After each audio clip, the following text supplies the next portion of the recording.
지난주 한국 증시에서 벌어진 일을 저는 이렇게 정리하겠습니다. 2008년 금융위기 때도 없었습니다. 2020년 코로나 때도 없었습니다. 1997년 외환위기 때조차 없었던 일이 지난 한 주에 3번 일어났습니다. 첫째, 화요일과 수요일 코스피와 코스닥에서 이틀 연속으로 서킷 브레이커가 걸렸습니다. 거래가 통째로 멈춘 겁니다. 양쪽 시장에서 이틀 연속 동시에 멈춘 건 사상 처음입니다. 참고로 2008년 금융위기 때 서킷 브레이커는 단 한 번도 발동되지 않았습니다.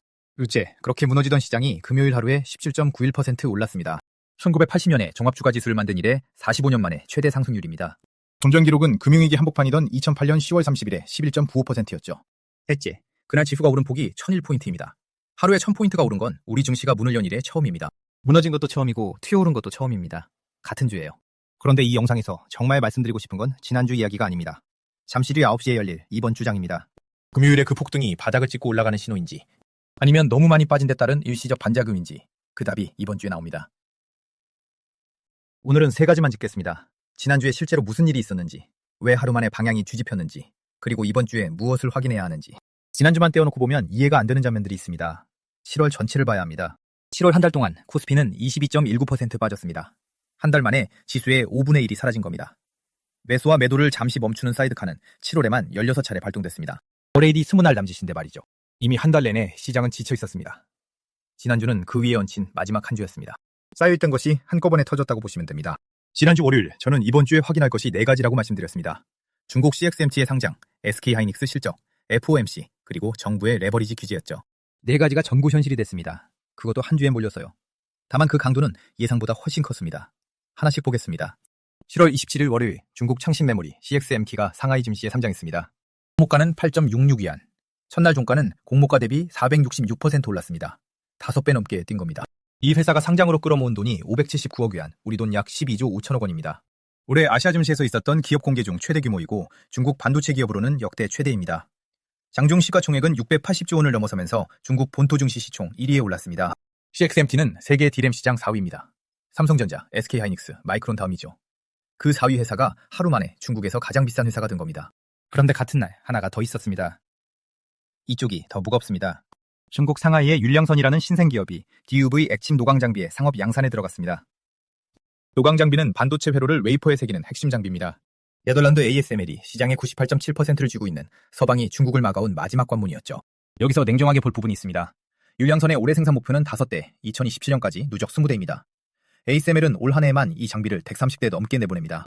중국이 2027년까지 만든 물량이 ASML의 2달치라는 뜻입니다. 게다가 율량선 장비에는 아직 일본산 부품이 들어갑니다. 숫자만 보면 위협이라 부르기 이릅니다. 그런데 시장은 숫자를 본 게 아니라 방향을 봤습니다. 막혔다고 믿었던 문이 열리기 시작했다는 것. 그 문이 열리면 CXMT는 지금보다 훨씬 빠르게 증설할 수 있다는 것. 시장이 반응한 건 그 지점이었습니다. 7월 28일 화요일 코스피는 10.84% 하락한 6023.66으로 마감했습니다. 하루 만에 지수가 732포인트 사라졌습니다. 서킷 브레이커가 걸렸습니다. 이날 외국인이 유가증권 시장에서만 4조 9,664억 원을 팔았습니다. 하루에 5조 원 가까이 던진 겁니다. 여기에 SK하이닉스 실적이 겹쳤습니다. 지난주에 시장이 기다리던 바로 그 실적이었죠. 결과는 증권가 컨센서스에 미치지 못했습니다. 여기까지는 감당할 수 있는 수준이었는데 문제는 그 다음이었습니다. 주주 환원 정책이 나오지 않았고 명확한 실적 가이던스도 제시되지 않았습니다. 시장이 정말 듣고 싶었던 건 지난 분기에 얼마를 벌었느냐가 아니었습니다. 앞으로 어떻게 하겠다는 이야기였습니다. 중국이 저렇게 치고 올라오는데 우리는 무엇으로 버틸 것인가? 그 답이 비어 있었던 겁니다. 7월 29일 수요일 코스피와 코스닥이 장중 8% 넘게 급락하면서 양대 시장에 다시 서킷 브레이커가 발동했습니다. 이틀 연속입니다. 1998년 이 제도가 도입된 이래 처음 있는 일이었습니다. 이날 코스피는 장중 5,262까지 밀렸습니다. 불과 사흘 전까지 6,692던 지수가요. 이틀 동안 증발한 시가총액이 865조 원입니다. 숫자로만 들으면 감이 잘 안 오실 수 있습니다. 올해 우리나라 1년 예산이 728조 원입니다. 나라 1년 예산보다 큰 돈이 이틀 만에 장부에서 사라진 겁니다. 참고로 서킷 브레이커는 1998년 도입 이후 지금까지 총 11번 발동됐는데 그중 5번이 올해입니다. 2008년 금융위기 때는 앞서 말씀드린 대로 한 번도 없었고 2020년 코로나 때가 2번이었습니다. 올해 우리 시장이 어떤 상태인지 이 숫자 하나로 설명이 됩니다.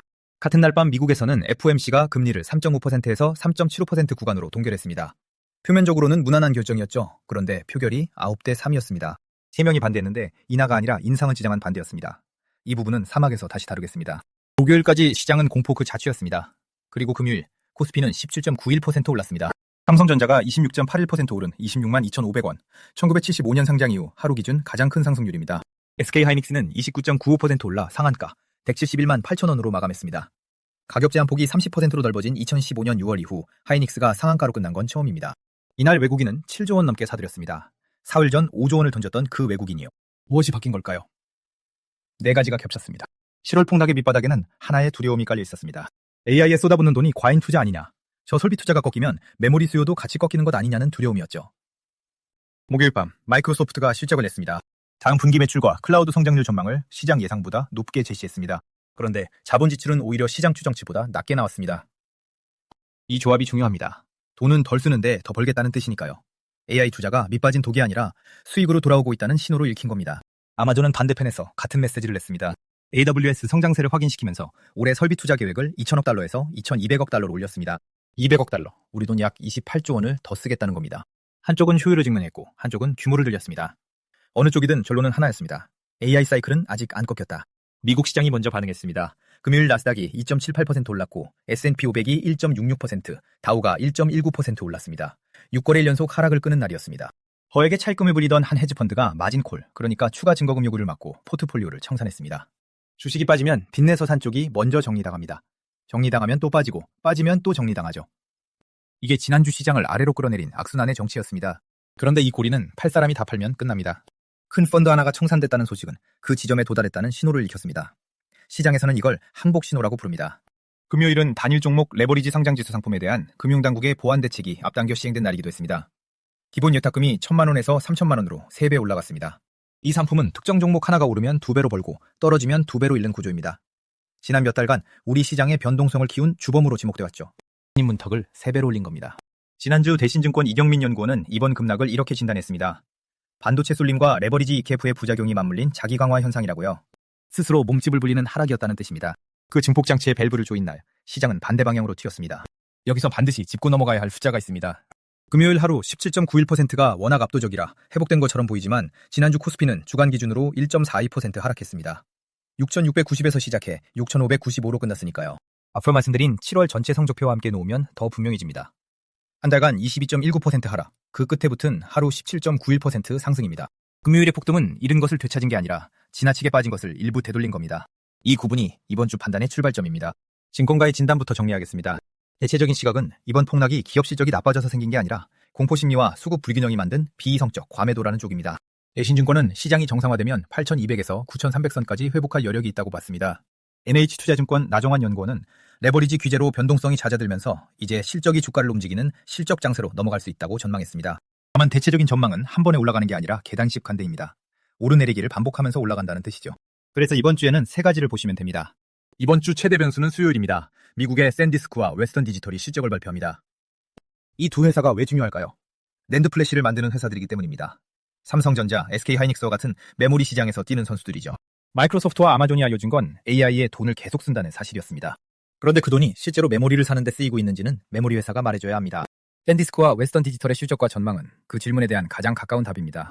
여기서 업황이 여전히 좋다는 신호가 나오면 지난주 폭락의 명분이었던 중국 추격 우려는 상당 부분 힘을 잃습니다. 반대로 여기서 흔들리면 금요일 반등은 근거가 약해집니다. 그 전인 화요일에는 AMD가 실적을 냅니다. AI 반도체 수요를 가늠하는 지표로 함께 보시면 좋겠습니다.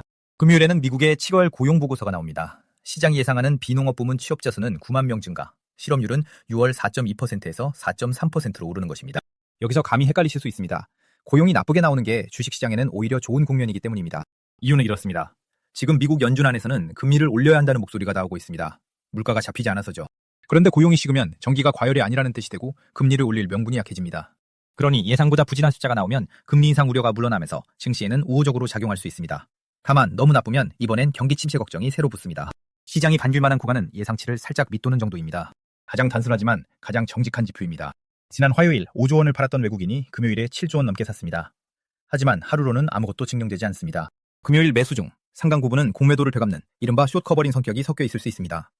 빌려서 팔았던 주식을 되사서 갚는 거래죠. 이건 진짜 매수가 아닙니다. 그래서 오늘과 내일이 중요합니다. 이번 주 초에도 외국인이 순매수를 이어간다면 방향이 바뀐 것으로 볼 수 있습니다.